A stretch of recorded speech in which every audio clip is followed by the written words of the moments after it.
Hello, hello, hello, and welcome to today's In Session, How to Get Your Music in Film, TV, and Ads. We'll cover what music supervisors are looking for and what to do to make your songs sync ready. Today, I am joined by Jendayi Bonds, Mallory Zumbach, Tarik Bradford, and Moira McCarthy. So let's start with you, Jendayi, and go around my screen to just please share with everyone your preferred gender pronouns and a little bit about who you are. Hi there, I'm Jendayi. My pronouns are she, her. I grew up in Austin, Texas. I went to college in Nashville, and now I live in New York, and I've done music my whole life, so it makes a bunch of sense. Right now I'm working at Walker Music. It's a music house in Los Angeles and in New York, and we do music supervision and original music for mostly ads, but film and TV these days too. Nice, love it. All right, Mallory, how about you? Hi, my name is Mallory Zumbach. I use she, hers. I'm actually based in Portland, Oregon. I run my own music sync representation company. So I work with a variety of artists as well as catalogs to pitch their songs for use in film, TV, ads, video games, all of it. Jendayi actually works with one of my old interns, Dottie Shar. So yeah, big fan of Walker, and nice to meet you in person, Jendayi. So yeah, I mean, that kind of sums it up for me. Amazing, and we'll definitely get into how small the music side is, because I also had worked with Jendayi. I'd worked with all of you in one context or another, and now bringing you all together is just really awesome. So Moira, take it away. Hello, everyone. I'm Moira McCarthy. She, her. I am based out of New York, currently in LA, though. I work for Position Music as a VP of Creative Sync.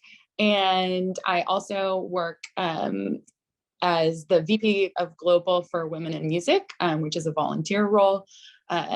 So thank you for having us.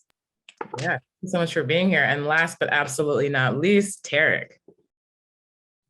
Hello, I'm Tarik Bradford. I have an independent sync licensing and publishing company called Dahomey Music Enterprises. So I represent independent labels, independent artists, and some distributors as well, getting their music placed in film, television, commercials, and video games. And I'm based in LA. And and I'm also on the panel for Sound Initiative, which is working to get Black artists more familiar with the film and TV world and how to get their music licensed, or if they're on the business side and want to work on the business side as well, trying to just spread some information and grow the Black presence in the film and TV space. Amazing, love it. And we'll definitely have you drop some information later about how folks can get involved with Sound Initiative, because it's such a great program. So as you can see, we have a powerhouse panel. We'll be covering several topics related to sync licensing for the first 45 minutes of our discussion, and then we'll leave some time for sure for Q&A at the end. Before we get started, just a few housekeeping items. This is a supportive and uplifting space, so we want to keep all dialogue in the chat respectful as we get into the discussion. Please feel free to use the chat to share where you're tuning in from. I see people have already started to do that. Show your support or connection to the topics being discussed. And then when using the chat function, just make sure you check all panelists and attendees so that everybody can see your questions or comments. And then if you have questions that come up during the webinar, there's a little Q&A box at the bottom of your screen for you to submit. So it's separate from the chat, and then we'll have a moderator gathering all those questions, and we'll answer them towards the end of our session. And lastly, you'll just receive an automatic survey at the end so that we can get your thoughts and feedback on how to make some of these sessions better in the future. So let's jump right in with the basics. How would you explain sync to an artist or a person, manager, with no prior knowledge in licensing music? Jendayi, you want to start? Yeah, sure. I always go by like the actual word sync, right? Like sync is just short for synchronization, which is a verb. So it's literally like the syncing, the synchronization of your music onto any picture. So that's film, TV, ads, anything, everything in between. Amazing, I love that. It's short and sweet. Anybody else want to jump in on any other things that may help somebody who has no knowledge of sync on what it is? Sure, I can add to that. So I think also it's usually sort of important to even kind of back up further. If somebody's really has never really gotten an explanation of sync before, to understand that, obviously there are two copyrights involved when you're licensing a song. You're licensing the publishing side of the song, the composition, and then you're also licensing the recorded side of it, which is interesting. And I'm sure we can touch on all of this later, but that's what allows for people to license cover recordings, reimagine covers and things like that. And so if you're an artist thinking about sync, you need to know that you have these two key copyrights that can be utilized when somebody's licensing something to go up against that picture, as Jendayi said.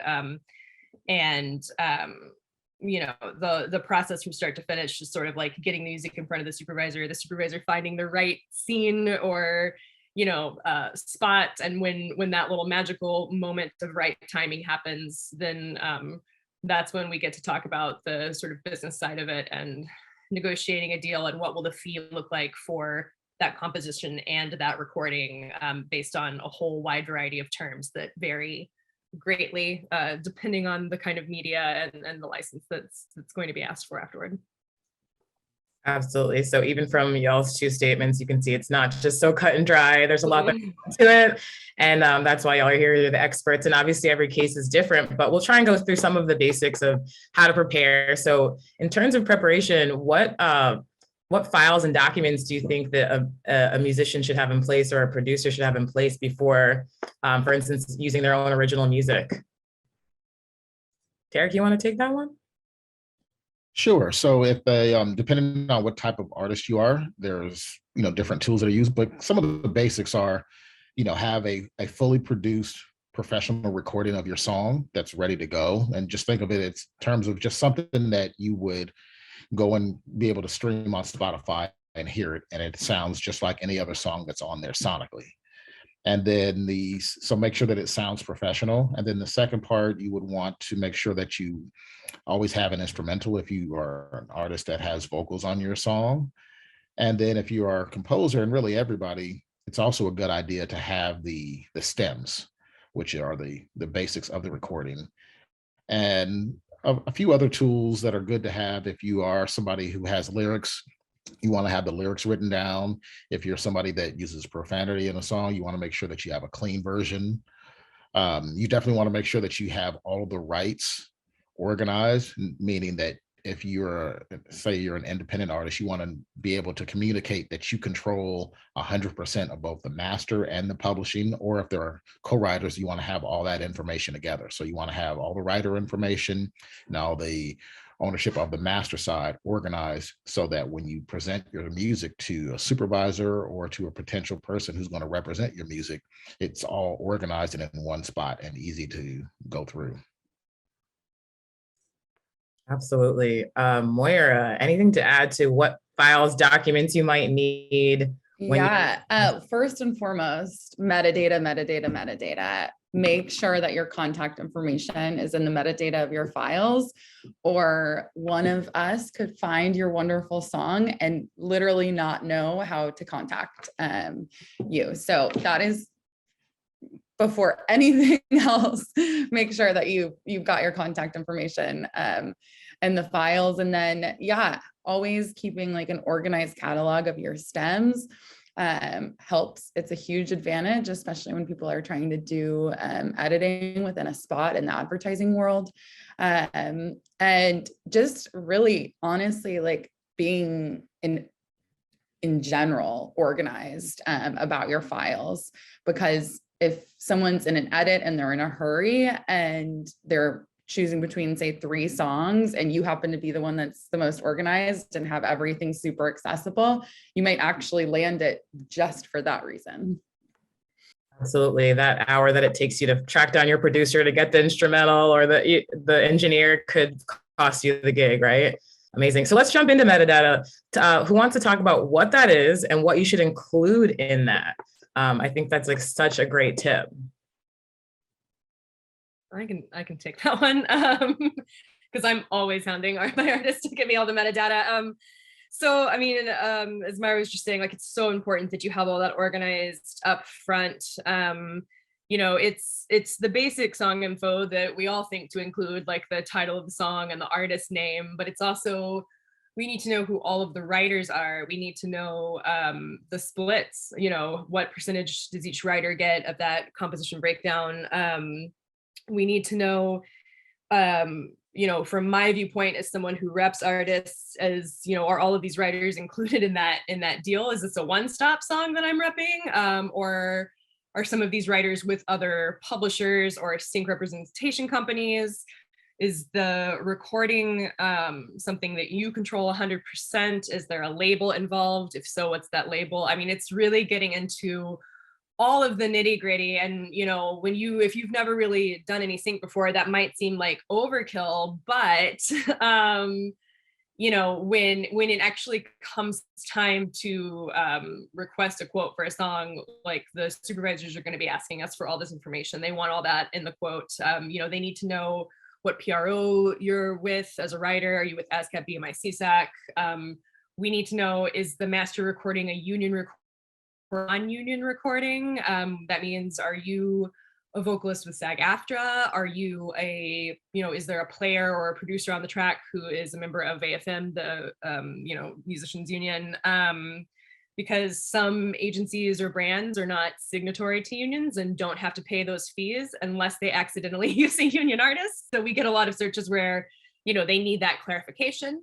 I think also, another thing is, like, is this a song that's been released? Is it unreleased? Do you know what the release date will be at this point in time? I think a really key thing about all of this, getting all of this metadata together, getting your audio together, and if you're working with somebody who's pitching your stuff, is to get it to them as soon as possible, like as soon as it's done, because you want, everybody dreams of their song, like their single release, lining up with a sync, right? It's really hard to do, but everybody dreams of that. And one of the best ways that you can kind of help make that more of a possibility for yourself is to get all of this into the hands of the person pitching your music as early in the process as possible, so that they have lead time to pitch and pitch and pitch. And then hopefully, that moment happens where everything just kind of aligns. So, I think be really diligent. It's also just like, when you're turning in like a remix of something, you need to clarify, is everything the same as the original version, or have you cut in the remixer on part of the master? I think another key thing in the metadata, again, is your contact info. If I'm your sync person, I'm putting my contact info in there, but if you're planning to pitch things directly to somebody, you need to have that contact info in there. You need to have your phone number and your email and your name, so that they know exactly who to reach out to for that. And it needs to be very, very clear percentages of everything you control versus what is controlled by any outside folks. And then I think, is that kind of everything? And then, you may want to also tag things from a creative standpoint too, like put some notes in there. Again, lyrics, I consider the lyrics also to be part of the metadata if it's a song with vocals. So that's another thing that's important. Tarik mentioned earlier, lyrics are useful if the supervisor is just wanting to double check to make sure they're hearing things right. But it's also like, if you're pitching a song for use in an E for Everyone video game, they want to see the lyrics to make sure that there's no, swearing, no foul language in it, because they need things to be totally clean. And a lot of times, like, the networks will ask for that too when they're doing stuff for TV shows that are rated, G. So I think, if somebody else is thinking of anything that I might be spacing on. I thought of one thing that's like kind of related, which is if you have samples in your work to really not only clear them, obviously, but also really clearly outline them in the metadata as well, because the supervisor is going to have to clear that sample for use if there's a license that goes through.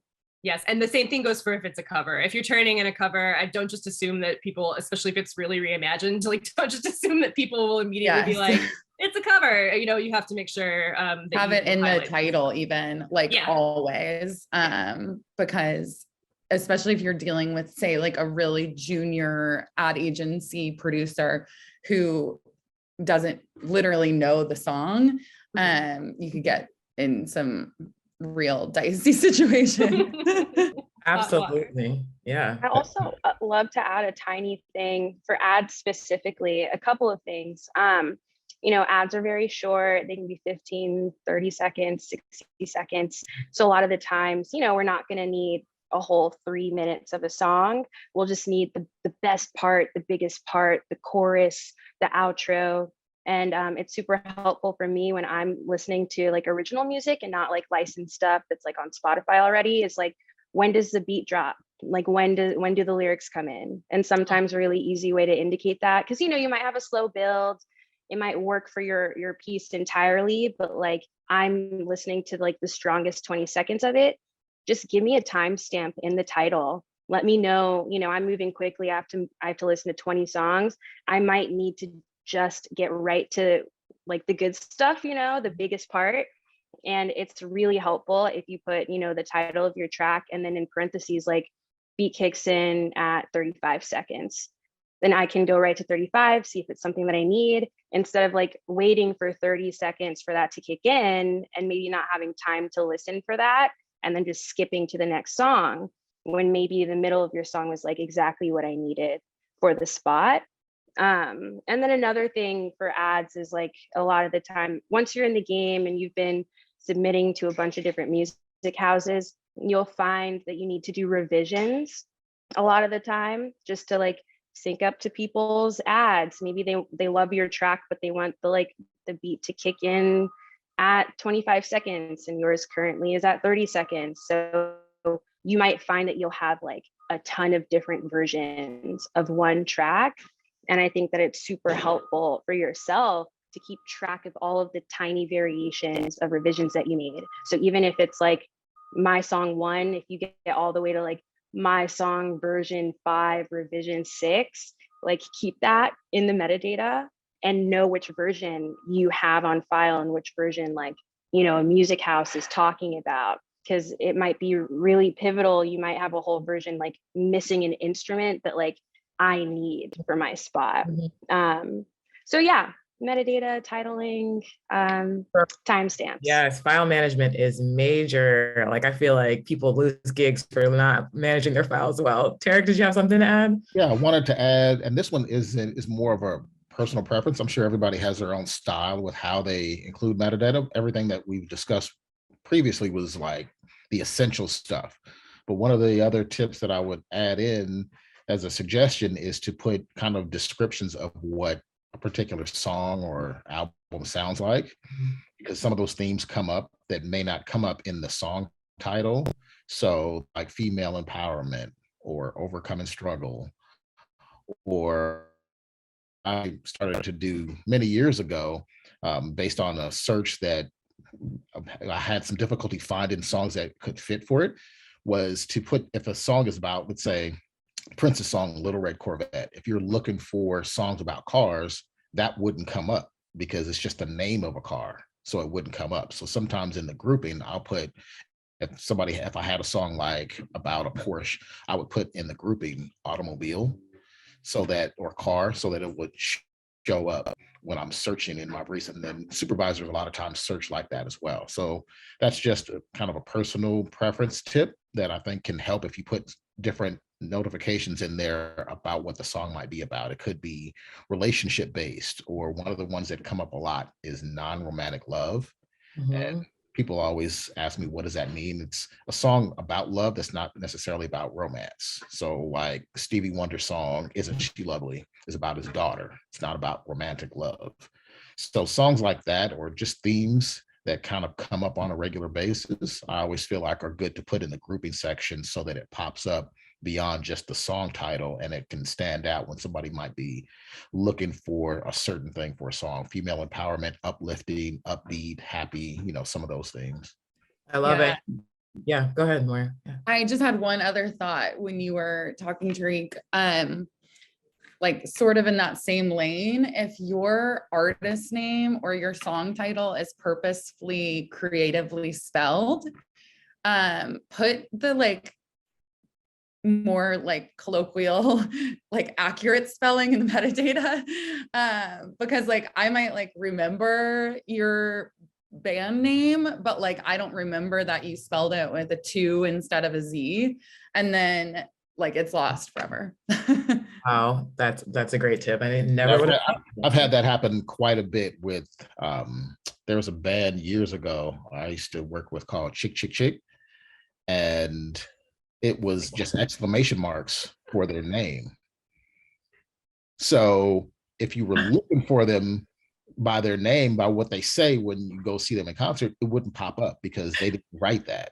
So sometimes it's cool to be clever, but sometimes it can work against you. So I think that's a good suggestion. Yeah, absolutely.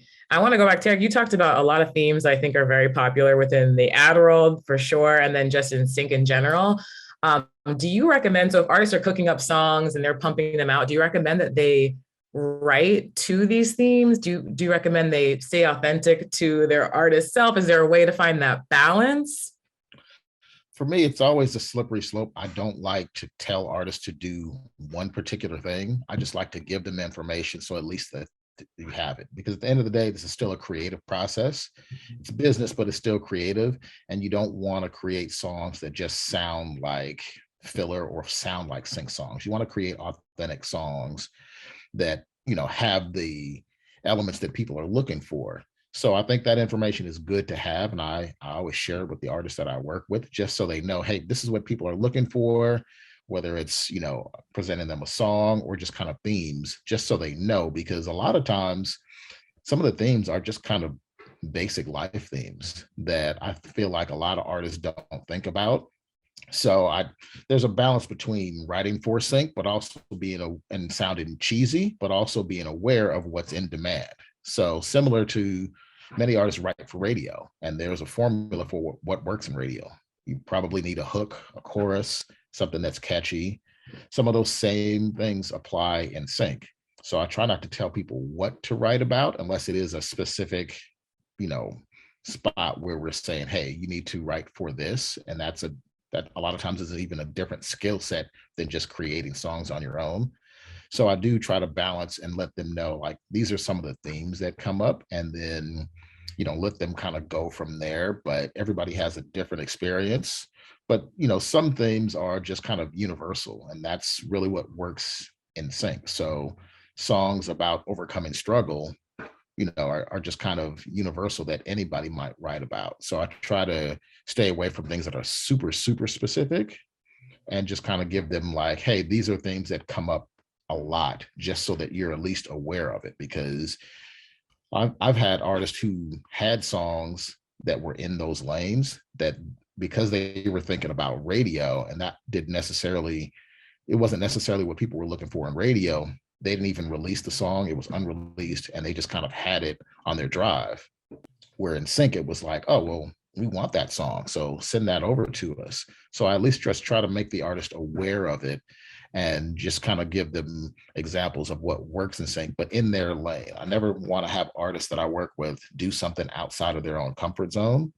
So if I'm not going to ask, you know, a country artist to all of a sudden just, you know, make a death metal song, I try to give them examples within their, you know, frame of reference and kind of vibe that I feel like they're comfortable with. Yeah, absolutely. For sure. Yeah. I think too, just to add to that, like, it is more appealing to music supervisors in my experience and in general, if you're just really good at one or two styles, and not if you try to be everything. Even if you're like the most talented multi-instrumentalist who can like bang out a country song, bang out a pop song, bang out a classical song, like choose a lane, because you want the person to remember you for something that's really strong, and they're gonna like remember you more, not if you do everything, but if you do one thing like super well, or one or two things super well. Yeah. And Jendayi, I wanted to kind of to ask you, because it sounds like you are doing a decent amount of custom pieces where you're specifically like, this cannot be a cover, this can't be existing, or like generally I want you to compose and you're pairing producers to make something specifically original. What's your experience been in that lane? Yeah, you know, I would say most of the original work that we get in is instrumental. So we don't all the time have like lyrical themes that we need to touch on. When we do, they're typically very, very specific. Usually, you know, a client isn't like, we want words, but like knock yourself out. Like usually, you know, the words contribute to the message of the ad. So, I mean, sometimes we get lyrics that are already written by the ad agency and we just have to find a vocalist. Sometimes I feel like most of the time we have the theme already and we know exactly what we're going out to these composers for. The theme won't be super specific, but it will be something like female empowerment. And then we're like, okay, who are the writers that we know that are really good with this theme? So I feel like I'm a songwriter too. I studied songwriting in college, and I feel like if I could give any advice to lyric writers, I would say like to practice if you haven't written for ads or sync, you know, in the past, I would practice by writing on the nose. Like give yourself an assignment, write something that is very much on the nose female empowerment, and then see where you can pare it back, you know, and see where you can make it a little less wordy, a little less specific. Because at the end of the day, like music in sync is always about supporting the visual that you have or the VO or the words that are on, like that you're reading. And so your role as a lyric writer for sync is usually just to give general vague statements that make sense to the message that you're supporting. So yeah, I would say like definitely write on the nose for practice. I think it'll show you what is too far and how you can be a little vaguer to still be like right on the money with what you're trying to say, if that's helpful. Very helpful. I love that. So let's say that I am an artist, I have a body of music, I've been pumping out songs, I've been thinking about female empowerment, I've been thinking about, you know, like non-romantic love. What is now the process of submitting and who should I be submitting it to? Mallory, you want? Sure. I mean, obviously I'm a little bit biased because I run a sync rep company, but I mean, I do think it's really helpful to actually go out and try to find somebody to rep your stuff, whether that's a sync rep company, a label, a publisher, anything in between. And the reason that is because I mean there are so many supervisors out there. There's like no one person who can know all of them. So that's a big part of it. But also, you know, from the flip side to the supervisors, there are so many people pitching them music that, you know, they develop their sort of go-to people that they reach out to. And it's going to be a lot harder for you, individual, to actually get your music heard by those supervisors. I mean, I even know, you know, when I first started out, I worked at Warner Chappell, a major publisher, where it was like everybody had us because like you're going to have to license a Warner Chappell song at some point, you know what I mean? And to make a ton of contacts, right? But also then, you know, post Warner Chappell, I've been at more independent publishers. Like I was at Roundhill Music when they were just starting out. Obviously, when I started Maximal, you know, even when you're a newer company, it takes time to sort of break through with supervisors and like to be able to bring my relationships from those other roles with me everywhere that I've gone makes a huge difference because there's people who are automatically reaching out and not like wasting, you know, they're not thinking like, who is this rando that's wasting my time, basically, right? So, you know, it takes time to establish and build those relationships. And I think for artists, you know, there are artists who have some luck when they're pitching their own stuff to supervisors, but a lot of supervisors don't, you know, they don't check every email. Like they don't have time because if they did, they would just be answering emails all day long. And, you know, there are only so many hours in the day for listening to music. So I think it's very helpful to have somebody representing and pitching your stuff who already has a lot of those connections established, you know, and who you can also support by saying things like, I was watching this TV show last night and I think my music sounds right up the alley for it. My cat is like in the background licking his food bowl. It's so loud. I don't know if you can hear that. Anyway, he just decided to stir up some stuff. So I think, so cute. You know, I think it's really helpful when artists kind of also have that person to like bounce those ideas off of and be like, do you know who the on that show, or can you help find it out? Because I mean, sometimes even for us, it's hard to research that when there's like a new television show out there, and nobody really knows yet who's the supervisor on this, you know what I'm saying? So I think it's just good to have a person in your corner who knows what they're doing. And that also really comes into play when the deal negotiation happens, because I guarantee you that somebody who has been doing this for a while is going to be able to go to bat for you in a much bigger way when it comes time to decide how much that license is worth than you are as a novice who has no negotiation experience, because it's crazy. I mean, it's like, I have been doing this for over 15 years and I still get, you know, requests sometimes for like an advertisement where there's a new term for media and I don't know what it means.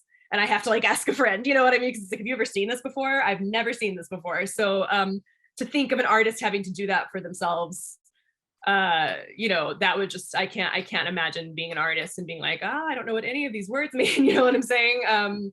So like, you will be helped by having someone with experience and established connections on your side, for sure, 100%. Absolutely. So on that note, if I have representation, or maybe if I don't, and my song gets chosen, you know, for an ad, or it's for a movie, or for the next big TV show, what kind of things should I be prepared for as an artist, both represented and unrepresented?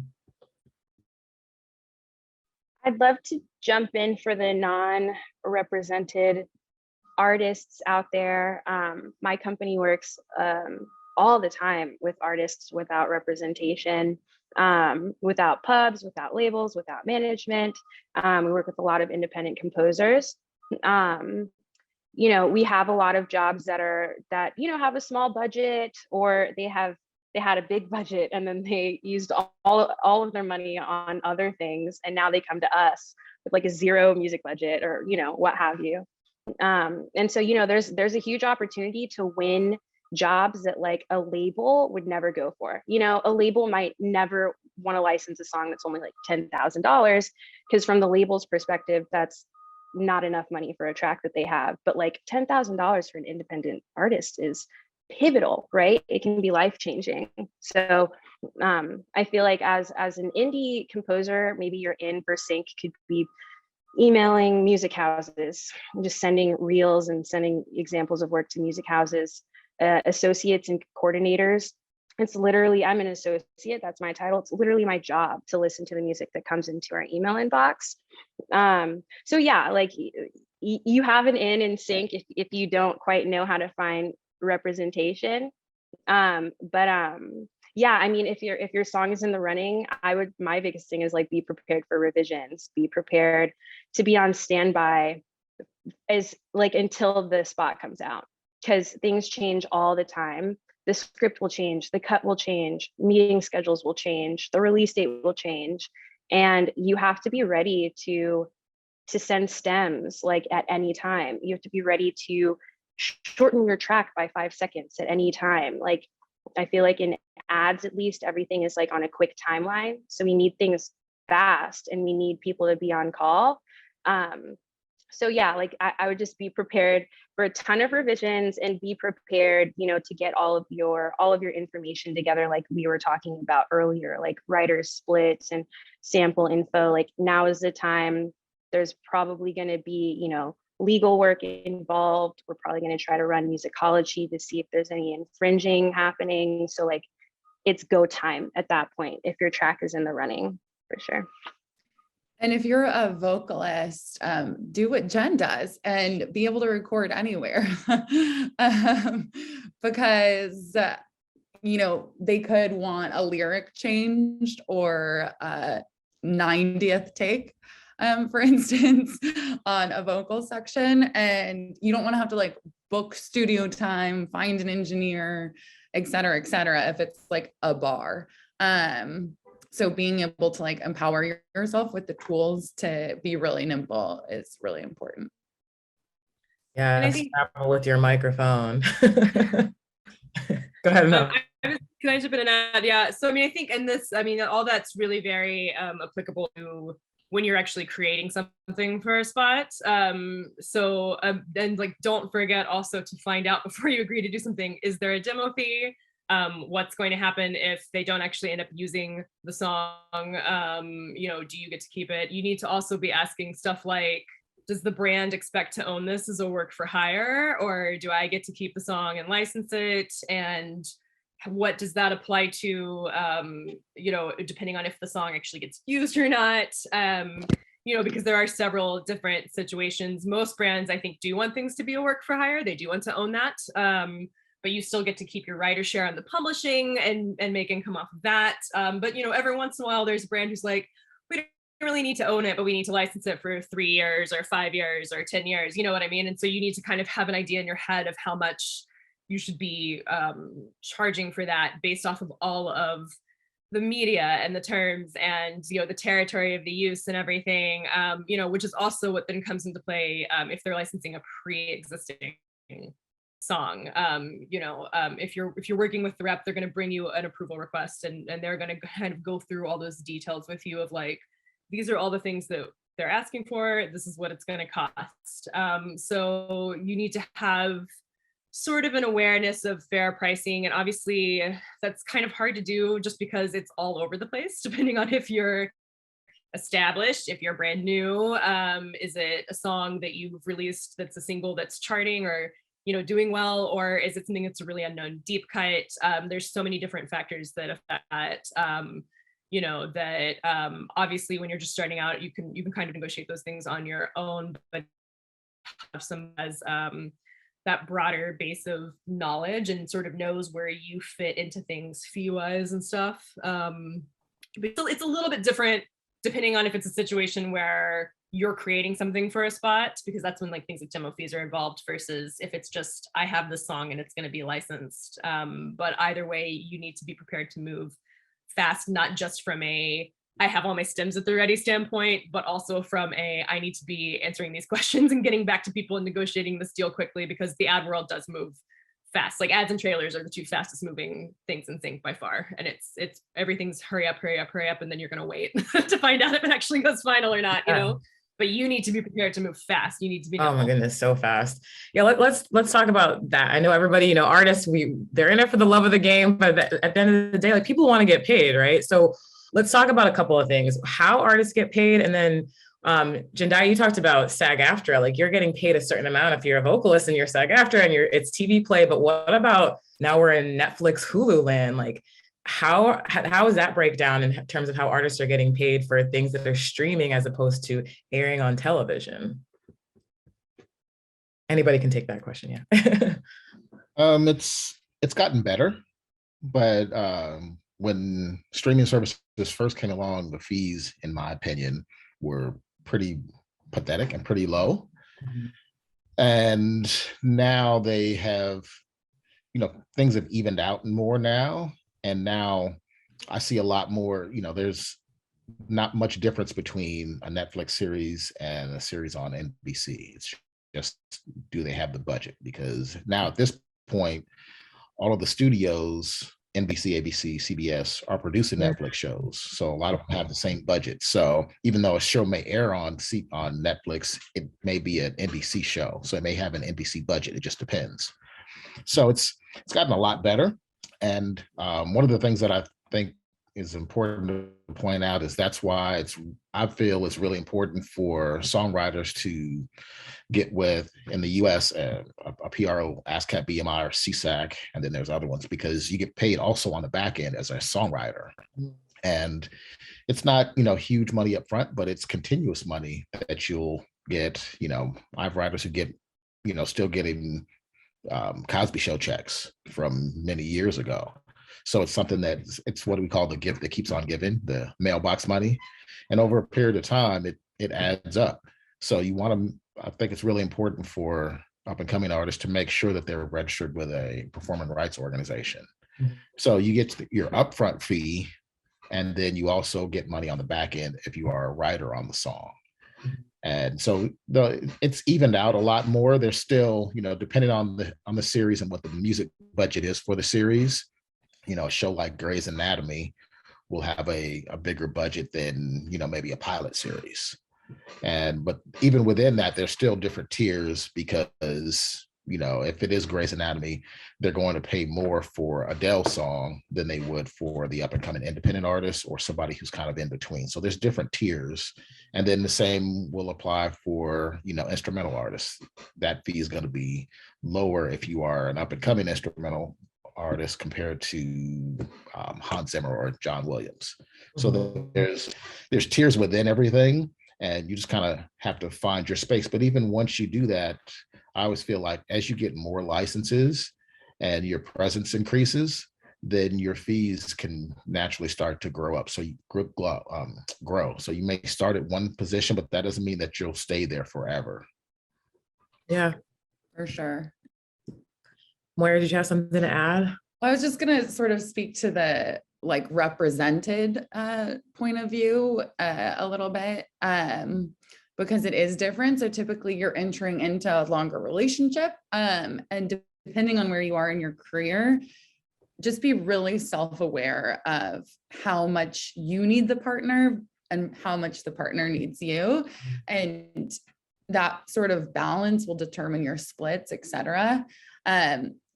If say you're really talented, but you haven't gotten any syncs in the past before on your own, and you're talking to a publisher or a label, and they're going to be partnering you with super high profile artists if you're a writer, or producers if you're an artist, they're bringing a lot of value to you. So you're not going to get the same deal as if you have already established a huge sync history and have had a radio hit on your own as an independent artist, and they need you more.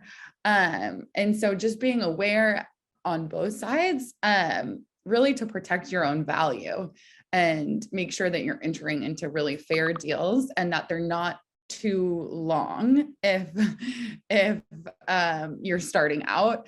It can be really appealing, like, you know, when you're a budding artist, because the front end paycheck for some advances seems huge at the time, but like do the math, because like, say this is totally erroneous, I'm just using it as like an example because it's an even number, but like say you get an offer that's like $100,000 advance for 3 years, like, and you know, you have never made that much or close to that much in your life, but like do the math, that's not that much money per year. And if you're stuck in a deal for 3 years and you can't work with any other partners, and that partner doesn't end up really creating much value for you, then it's going to be a really sort of hard journey.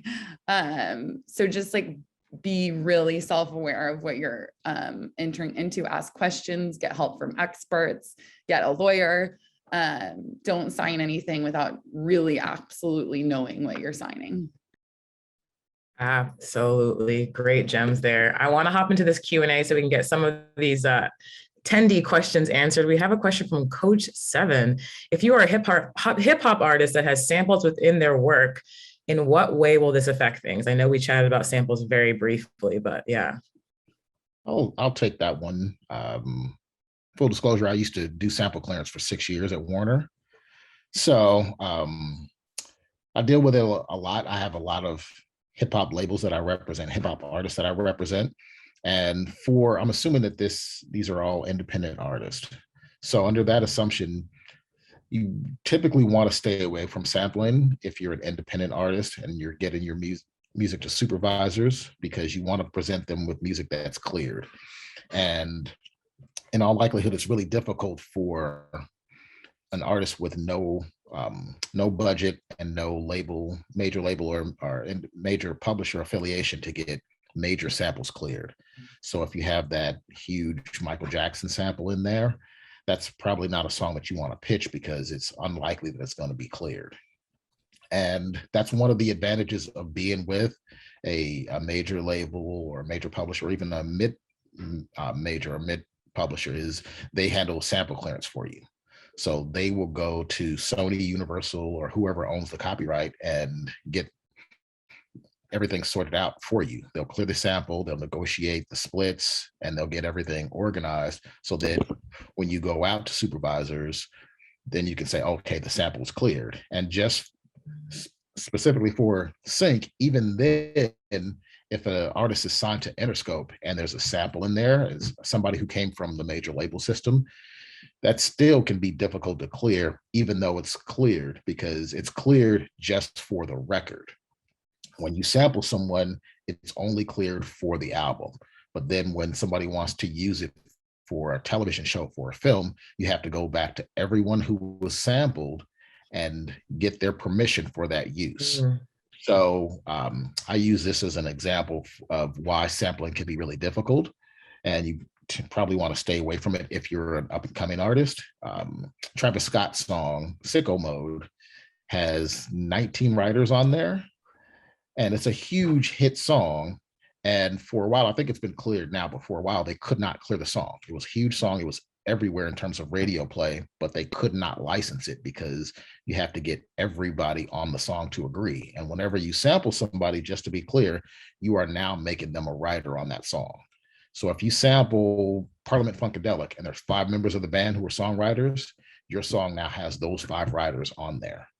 And then if you get a guest vocalist, you get Drake on there. Well, now Drake is on there. And then if you get another producer, that's another writer. So everybody who's sampled on there becomes a writer on that song permanently. Mm-hmm. So anytime anybody wants to use that song, they have to go to each of those individuals or their representatives and clear that song. So that can obviously be time consuming. And if one person just says no, even if they have 1% of the song, they can't use the song.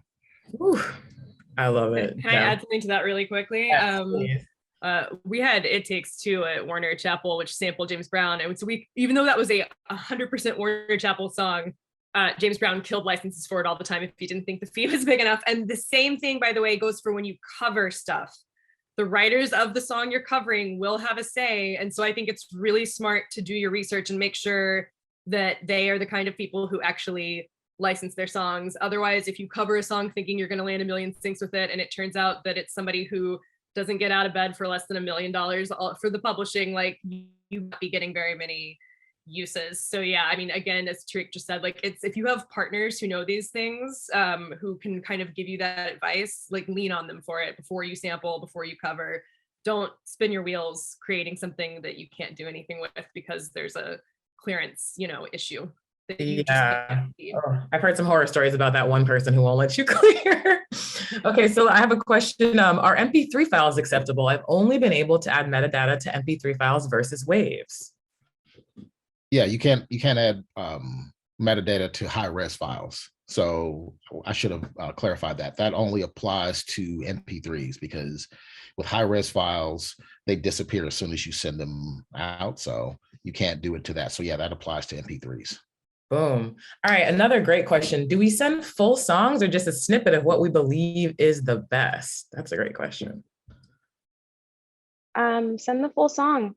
Send the full song, and if there are sections that you want people to listen to, again, mark that in the title or the metadata, but send the full song because there might be elements like, we might want the first 20 seconds, but then the client's like, ooh, but we just love the drums in the last 10 seconds. Mm-hmm. And so then we're going to ask you to give us the stems. We might ask you to open up those stems and do a little edit for us, or we might ask you for the stems and do it ourselves. So definitely send us everything just so we know exactly what we're working with.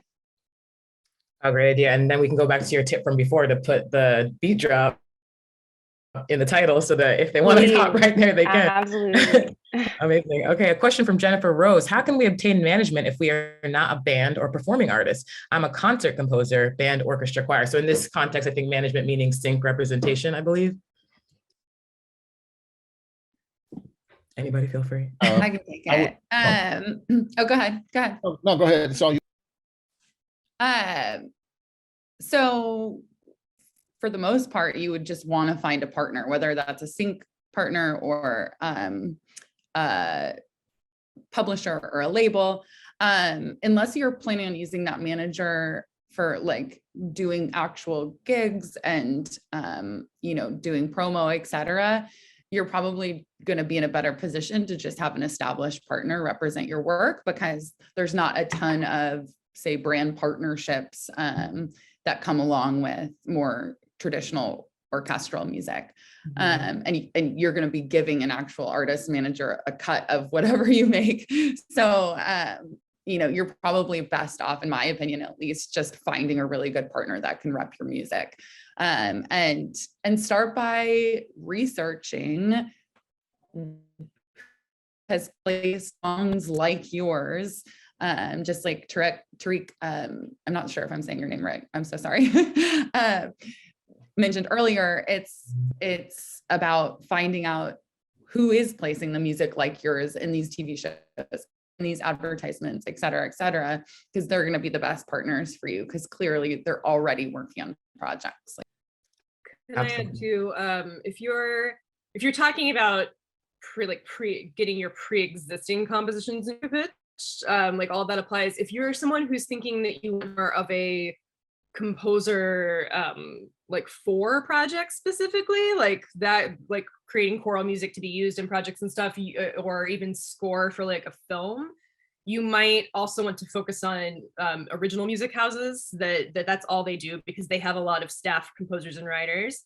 And then also, I think you make sure that you also look into the idea of like getting representation. Like a lot of people who score film have agents. That's like a whole other side of this that I don't think any of us are really involved in. But and honestly, a good place to start is getting a manager or an attorney who can help you find the right people to partner with too. Because I know a lot of labels, publishers, sync rep companies won't really take blind submissions. We get them all day long and just cannot go through all of them.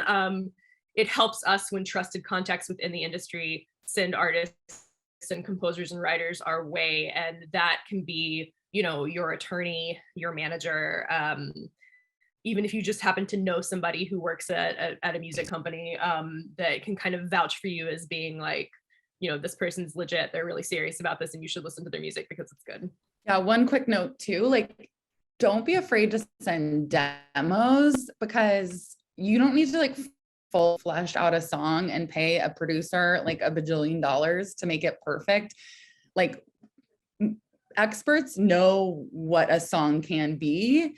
And I really just encourage that, because I've had many artist friends over the years spend a lot of time and money and energy on an album or a body of work. And then when it comes down to it, they end up re-recording the whole thing when they do find a partner, because the partner suggests edits that can make it more marketable. And so just like to save your energy and time and money, don't be afraid to send like a good demo. Absolutely. And I know we kind of chatted about writing for sync versus writing what's in your bag. Rosaline has a great question. Do you think an upcoming independent Afrobeats artist has a good chance of success of his songs being used on TV and films and radio? I will say I'll take that one because it's come up a few times for me. And I would say it's growing. So it may not be, requests that I get on a weekly bit like, hip hop or indie rock, but it's definitely growing. And you'll start to notice it more in television and film. And that would be a suggestion I would have for any artist from anywhere that's not, the most popular genre at the time. Season of an Amazon series called Harlem, stars Megan Good. They were using and looking for Afrobeats, and you're starting to see that more, especially as more of those artists like Burna Boy start to cross over and do things with mainstream American artists. You start to see more of it. So I'm starting to see more requests. It's still not something that comes up all the time. It is still a niche area, but it's definitely growing. So yeah, there's a chance for sure. Ads too. It's growing in ads too. Like I supervised a project and we placed a vintage Afrobeats track for Sonos. That was like a big project. So yeah, do your thing. That's exciting. Yeah, I think one thing y'all have driven home is like, do what you do and do it well and deliver, have your files ready. It's more about preparedness as opposed to morphing into something that you aren't. It sounds like it's what I'm hearing from all of y'all. Okay, we've had such a jam-packed session. This has been amazing. I want to just go around the room and let folks where they can find you. Let folks know where they can find you, whether it's your company or if you want to drop your socials. Jendayi, if you want to drop your music, where we can listen to you, you know what I mean? Because we want to support you just as much as you're supporting the artists that are here in attendance. This has been such a great chat, and I was taking some notes on the side as well. So Jendayi, you want to start? Yeah, totally. You can find me, I mean, on everything. My Instagram is just my name. You can find me on LinkedIn. You can find me on the Walker website. My band name is Charlie Bell. I also perform So Far Sounds around New York. So maybe we'll be on a bill together one day. Yeah, so just hit me up anytime, anywhere. I'm around. Amazing. Tarik? Let's see, same, you can find me on Instagram, Twitter. Usually my Dahomey music account is my business account where I kind of share music that I'm currently representing and placements that I have. And then just like my personal accounts, usually where I argue with people about music and sport. Yeah, if anybody wants to chat about sports, then head on your personal Twitter. Okay, perfect. But my business one is just Dahomey Music, DOHOMEY music, and it's on Instagram and Twitter. And I try to share things that I'm working on, and then just kind of relevant things as it relates to the music industry, film, television, and all that. Amazing. Mallory? Sure. So my company's website is maximalsync.com, and then and that's sync with no H at the end of it. And then you can find me on Instagram at Maximal Music Sync. And I'm on Twitter and Facebook too if you search. I'm not the best at keeping socials up, but yeah, you can definitely contact me there. And you know, if you want to email me stuff to check out, Mallory@maximalsync.com is my email address. So thank you guys for listening to all of this. It's been great. Thank you for the gems. Moira, last but not least. Yeah, feel free to hit me up on LinkedIn. My response time will be best on Instagram. I'm at Lit and Whimsy, LITANDWHIMSY.